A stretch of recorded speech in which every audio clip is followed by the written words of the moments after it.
Police হেডকোয়ার্টারের সামনে জড়ো হওয়া এই মানুষগুলো কিছুদিন আগেও ছিলেন পুলিশ বাহিনীর সদস্য। স্বৈরাচার শেখ হাসিনা সরকারের অন্যায় দুর্নীতিতে সায় না দেওয়ায় চাকরি হারাতে হয়েছে তাদের।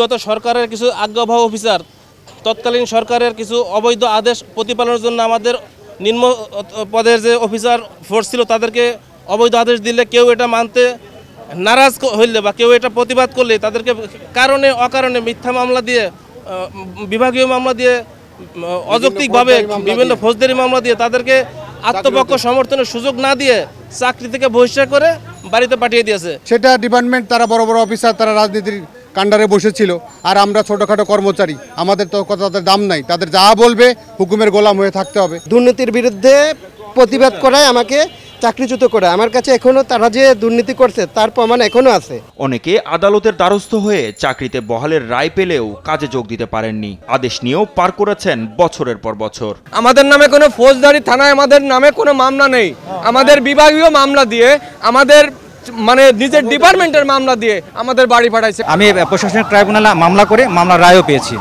কিন্তু এই রায়কে এক্সিকিউট করতেছে না তৎকালীন যারা ছিলেন আর কি, আমাদের পুলিশ প্রধান।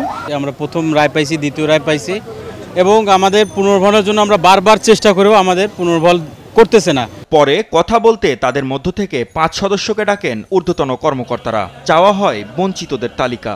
আমাদেরকে কালকে পর্যন্ত অপেক্ষা করতে বলছে। এই কর্মসূচি আমরা কালকে পর্যন্ত এই অপেক্ষায় আছি।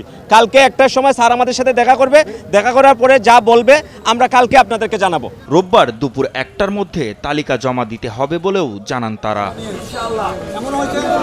মাহমুদ হাসান, দেশ টিভি, ঢাকা।